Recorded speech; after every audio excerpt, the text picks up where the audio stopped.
Good day everyone, I'm Hurley of Barify Reviews here, and here's my review for the QKZ X HBB Hades. It's been a while since I've done a video review of IEMs. I've been really busy trying to make ends meet. Pero yun nga, it's good to be back, I guess. And ngayon, we'll start this one with the Hades. I believe this is one of the recent products na may collab ni HBB. And as we all know, most of the time si HBB or si Bad Guy Go Dodger Reviews is leaning yung signature niya or yung genres niya sa mga medyo bassy. Okay? Pero ayun, here's the Hades. Medyo eye-catching yung box, eye candy, that's for sure. The logo of the Hades and easy.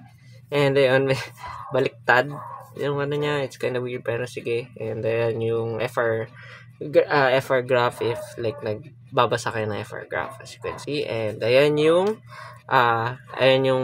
dalawang drivers. Okay, ayan yung dalawang drivers na nasa IEM, which is LCP. One of my most favorite driver materials ng IEM. So ayan. To me personally, this is kinda unusual, or parang let's say like hindi ko feel yung motif ng box itself, as you can see. Oo, kasi Hades does not look like this guy.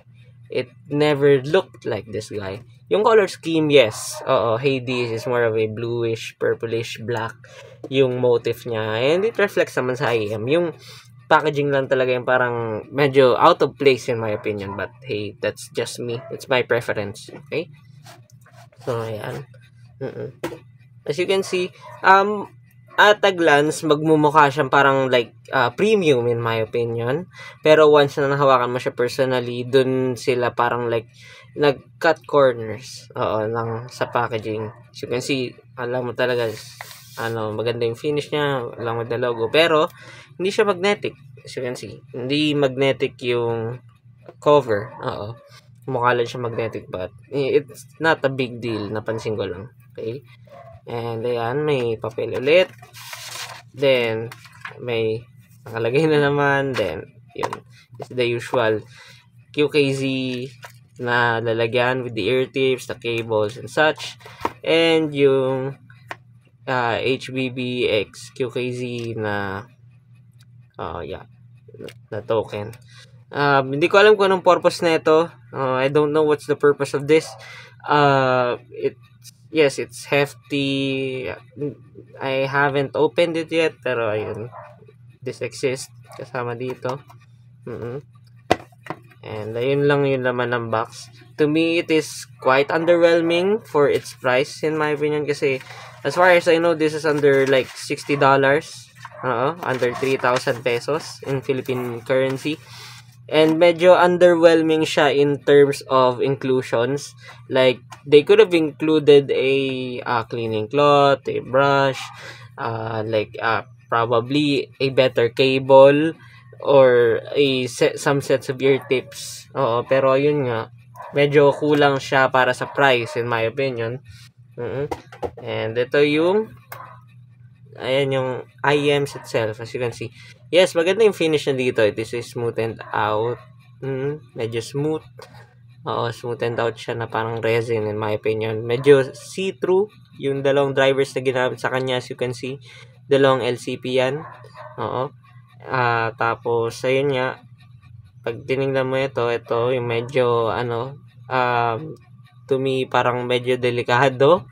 Kasi, as you can see, wala siyang lip yung nozzle niya, which also means na yung mga yung ibang ear tips probably na gusto mong ilagay or nagamit mo is baka dumulas dito. So ayun yung parang downside niya since wala siyang lip.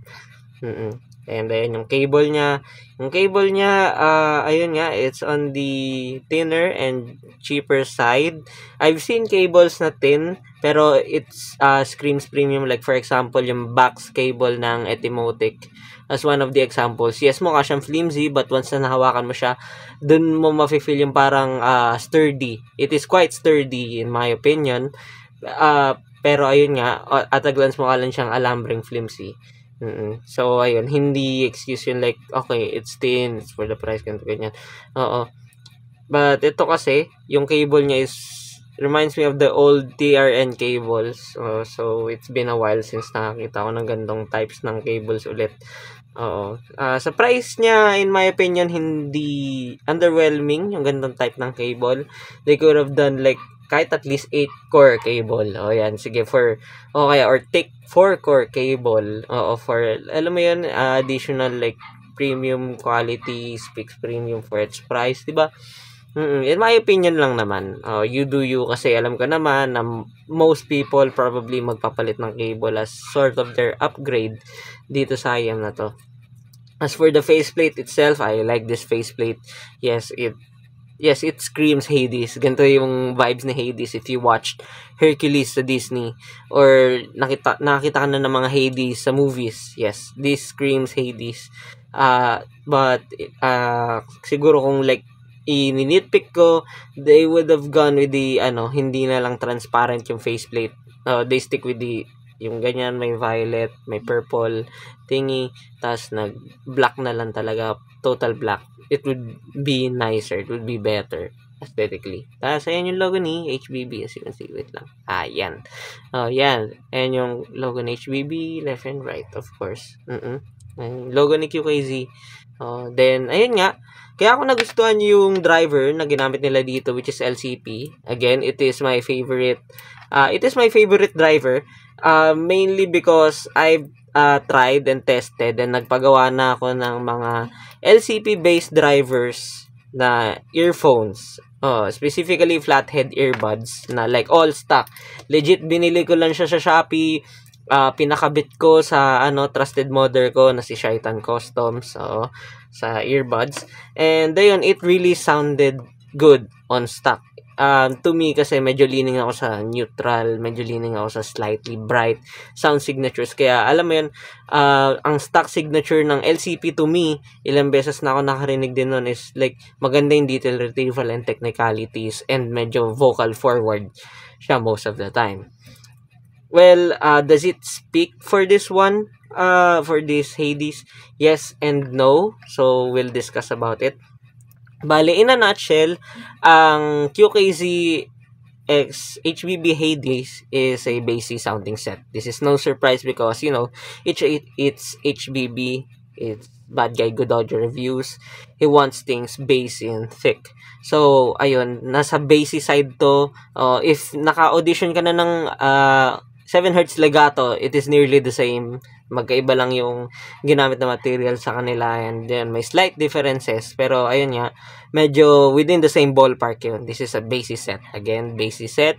It can be L-shaped, it can be V-shaped, depende sa hearing perception mo and depende sa source mo. Ayun, I will have a very heavy emphasis on that kasi this set requires a bit of volume, a bit of extra power from a dongle to sound good. Yeah, to sound passable. Kasi nagtry ako ng yung mga basic dongles, like for example, yung Ugreen dongle, yung Avani, yung ano ba yung isa? Abigail, yung mga 70 milliwatts na dongles. And to me, medyo kulang siya, lalo na sa vocal side.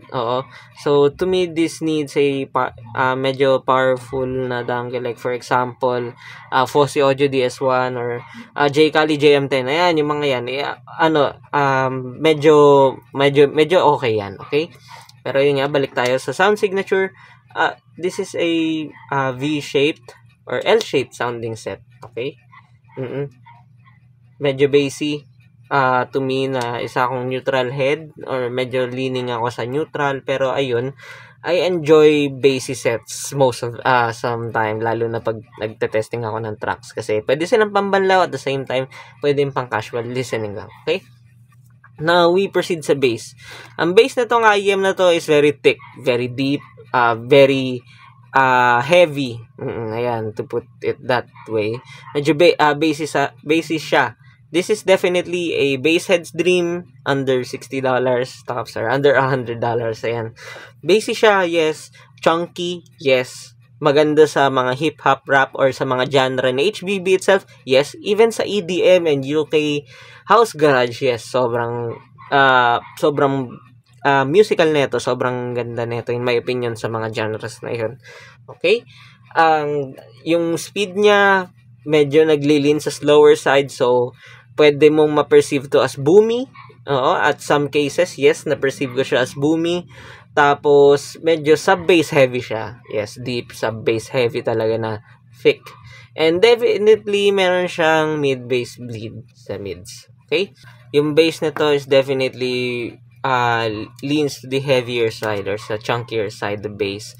At the same time, it is slow din in attack and decay. Oo, so ayun. Do keep an eye on that talaga. Okay? Now, proceed tayo sa mids. As for the mids, it is obviously recessed. Obviously, may mid-bass bleed. May times parang nagkakaroon siya ng veil. Oo, lalo na sa lower mids, nagiging thick siya at the same time parang nagiging nasally or nagiging ngongo in my opinion.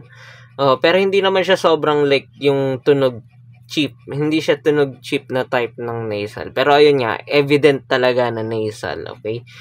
So it will be a downside for vocal enthusiasts. Yun sa mga mahilig sa mga forward or clear vocals. And ayun din naman, yung upper mids naman niya, slightly elevated. Lalo na the more power you feed it, the more volume you feed it, mas lalong gumaganda yung upper mids. Mas lalong nag-open up siya and wala siyang sibilance.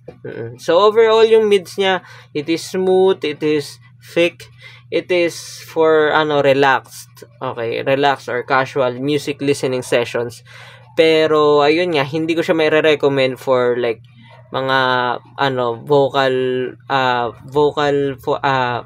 yung mga taong may preference sa vocals or sa instruments or sa details, because this is not a detail monster. Okay, ayan yung doon, yung note ko doon. Okay, punta naman tayo sa treble. Yung treble nito ay to me, it's all right, pero ayun nga, if ilalagay ko yung preferences ko neto, this is borderline dark to me. Yung extension niya is wala gaano. Yung air niya is sakto lang, pero to me, medyo nakukulangan ako. Yung extension niya nga, ayun, nakukulangan din ako. Kasi yun nga, walang air. And syempre, this also affects the details din. Is it a is it a downside? Depende sa gagamit. For most people, I don't see na this will be a problem to them.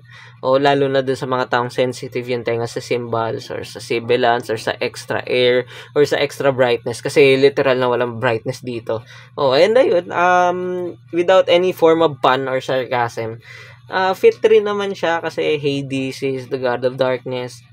Sa mythology. So, I guess it kind of fits yung kung saan gustong direction ng HBB yung tunog nito. Ayun. Tapos punta tayo sa technicalities. This is by no means a technical sounding set. Not at all. Very far from it. Mas priority nito yung pagiging like musical niya, yung pagiging pag-enjoy mo na makarinig ka ng boom boom bass dun sa genre mo. Okay? This is for those types of people. This is not a technical set. Yung niya, yung stage niya, sound stage is okay. Nasa like, yes, may nandun naman yung wide. Medyo wide siya, pero yung wide niya is pagka-generic. Generic type ng wideness. Sakto lang din yung height, sakto lang din yung depth. Hindi siya holographic, but yes, it is quite spacious in my opinion. Okay? Punta tayo sa separation and layering. Dahil nga doon sa bass niya, this portion took a hit doon talaga sa area na to, na nagkakaroon ng parang congestion, lalo na pag very busy yung tracks. Nagkakaroon ng parang mishmash or haywire doon sa mga busy passages talaga. Which is not really a bad thing for most people, but I do see people na parang like mag-iisip na parang sa price na to, but ganito yung separation nito, ganito, ganyan. Pero ayun nga, it really depends, okay? Sa imaging naman, it is accurate more than precise. Nandun naman siya, pero hindi mo siya like yung hindi siya yung parang detail na, okay, nandito yung kumakanta sa left, nandito yung kumakanta sa right, ganon. Hindi siya super precise. Magkaiba kasi ang accurate sa precise. Okay, magkaiba yon. So, nasa accurate lang siya. Hindi siya precise. Serviceable enough naman siya sa games. Try ko to sa games dun sa bagong Call of Duty Warzone Mobile nung nagte-testing ako. So, it's okay. Wala naman akong complaints dun. Okay? So, i-try natin siya i-compare sa mga kapresyo and sa hindi kapresyo. Okay, sige. Wala kasi ako nung unit ng 7Hz legato, pero tanda ko talaga yung sound profile nun, kasi sobrang yun nga kakaiba. In this world full of like neutral sounding sets, sa hobby natin puro na neutral sounding sets, puro Harman. Yung mga ganong type ng genre ng IEMs along with these Hades, sobrang remarkable sila to me, kasi sila lang yung parang basic na okay, trinay pa rin nila i-cater yung mga audiophiles. Ayan, trinay nila i-cater yung audiophiles. Okay? So, when compared this to 7Hz legato, pareho silang basic, definitely. Mas slightly firmer lang, okay? Slightly firmer yung overall bass ni legato. Tas para siyang may slight zing sa treble or sa upper mids. Pero probably dahil na rin yan sa dun sa gamit nilang driver, and at the same time sa tuning, and at the same time din yung sa yung sa shell niya, kasi yun is a metal shell yung gamit dun. And yun, may pros and cons kasi ang paggamit ng metal shells sa IEM. Okay, so more or less they are the same. Sa overall tunog, even the mids na gaya, sa technical performance na gaya din. Pero ayun nga, let's say sabihin natin, pero yun, let's say na mas mura to, mas mura tong Hades doon for having the same sound at the cost of build quality and yung mga accessories na matatanggap mo. Kasi, ayun, marami siyang kasamang ear tips, may very utilitarian or functional siyang case, 'di ba? May maganda siyang cable kahit papano, maganda yung build quality na metal, medyo sturdy, mas sturdy yun. Ayun, yun lang naman yung doon, okay? Now, we try to compare this with the SIMGOT EW200. Yung EW200 is definitely nasa brighter side of the spectrum siya, mas konti yung bass, nasa rumbly siya, medyo monotonous din yung bass. Just like na to. Nearly monotonous yung bass ng Hades, pero hindi naman siya gaano halata unless na lang nagkaroon ng heavy passages. Pero ayun, mas wider yung stage nyo, mas maganda yung technical performance, gawa nga ng lesser bass, and mas okay yung tuning nun for every type ng music that you could think of. Pero ayun nga, at the expense of having a bright signature na can be a downer for people na sensitive ang tenga. Okay? Now, we proceed sa pag-compare nitong Lecture DC4. This is a neutral sounding set. Syempre, malayo pa rin dito. Yung bass niya is mas reserved, mas parang wala ganong character, wala ganong dynamics.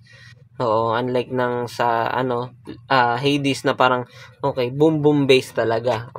Pag nilagay mo yung track mo diyan, yun talaga yung mana niya. Okay? And ayun nga, i-compare natin dito lastly sa SIMGOT EM6L. Yung EM6L is a V-shape din siya, pero hindi siya like kasing bassy ng Hades. Pero bassy pa rin siya, hindi lang siya kasing bassy nun, pero mas matino yung bass niya, of course, mas refined, mas controlled, wala ganong bleed. I hate the term organic, pero ayun nga, mas parang alam mo yun, mas cohesive yung tunog niya. despite having a alam mo yun, um, hybrid setup. Alam ko meron tong mga BA setup, tas naka isang DD as far as I remember. I don't usually check drivers din eh. As long as it sounds good to me. Pero ayun, yun yung pinagkaiba nila. Yung price din naman nila halos 50% yung tinalon eh. So, it is quite understandable na mas better tong EM6L compared sa Hades. Okay? So, punta naman tayo sa what do you call this, itong dongles na preferable. Yung S9 Pro kasi ng Hades is nasa baba, ginagamit ko siya nakalagay sa laptop for testing purposes pa rin, but at saka yung Fosi Audio DS1. Anyhow, ito yung mga, to me, yung mga preferable dongles to pair with this one.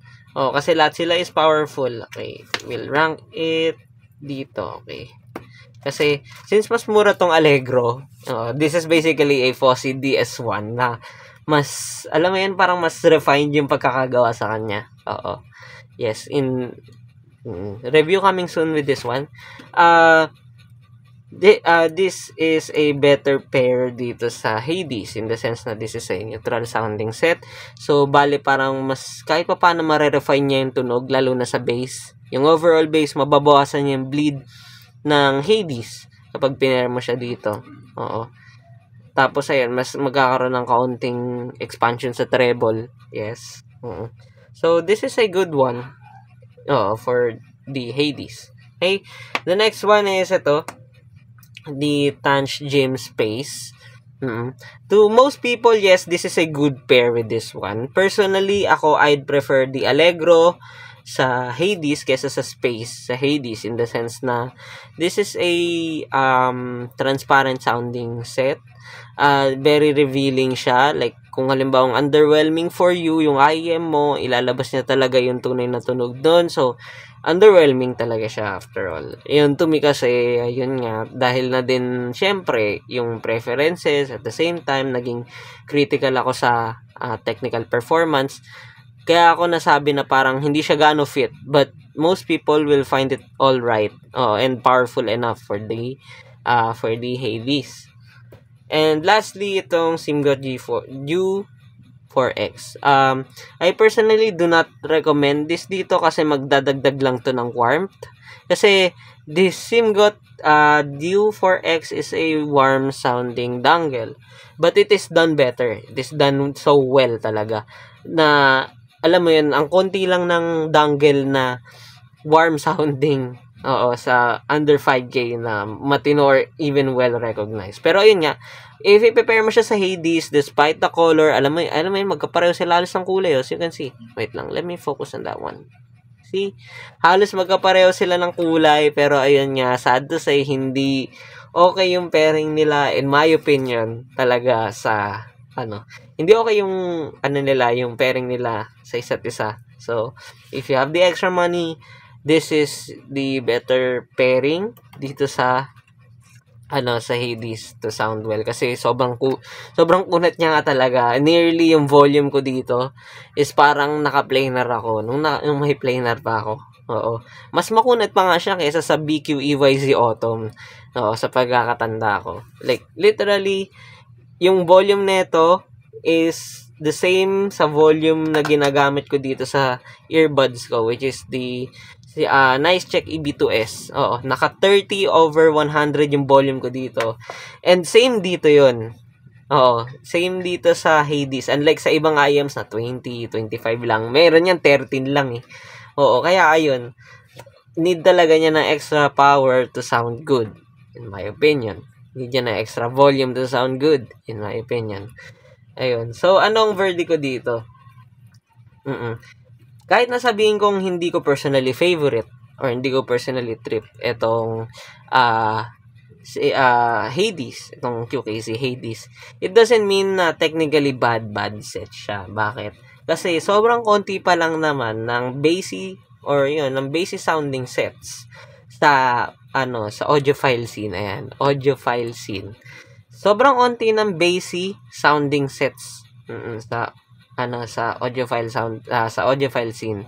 Kasi lahat is nakafocus sa Harman, nakafocus sa what do you call this, neutral, nakafocus sa bright, nakafocus sa clinical. Okay? And I am guilty of that. Natrip ko yung mga yun. But, ayun nga, I am still grateful na parang, alam mo yun, merong gumawang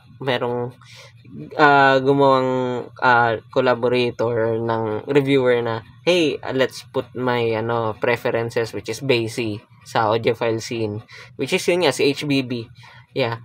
He managed to put the Hades into the audiophile scene as an IEM na targeted sa mga taong may same ng genre katulad sa kanya, like yung mga Snoop Dogg, Eazy-E, NWA, Kendrick Lamar, any basic hip-hop rap that you could think of is fits so well with this one. Oo. Yun. So, if you want to appreciate itong Hades, is itry mong pakinggan siya sa mga pinapakinggan ni Hawaiian Bad Boy or ni HBB, ni ni Bad Guy Good Audio Reviews, kasi you'll appreciate this pag pinakinggan mo siya sa mga genres na yan, or same yung genres mo sa kanya. But in a nutshell, yun nga, this won't be an all-rounder for most people. This caters a specific amount of people who wants their tracks, who wants their music listening sessions basic. So, ayun, may re-recommend ko to, pero para doon sa mga taong naghanap talaga ng bass. That's basically it. Okay? Bassy sounding set. This is a bassy sounding set. Ulitin ko lang, baka kasi may malito na naman na, okay, nirecommend, pero anong tawag doon, hindi naman pala siya fit sa genre ko. Yun.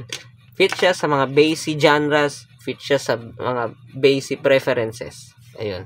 So, this is the QKZ HX HBB Hades. Okay? It's been a while since I've reviewed some sets, and I would like to thank Linsol for sending this to me. Kasi it's been a while, tas ayun, in-entertain pa rin nila ako to review these types of IEMs, their products. Ayun.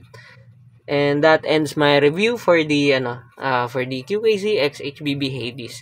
Marami pa akong i-review na naka-line up, as you can see. Itong dalawa. Meron pang isang IEM doon, meron pang dangle doon. Kaya ayun, stay tuned for that one, and see you on the next one.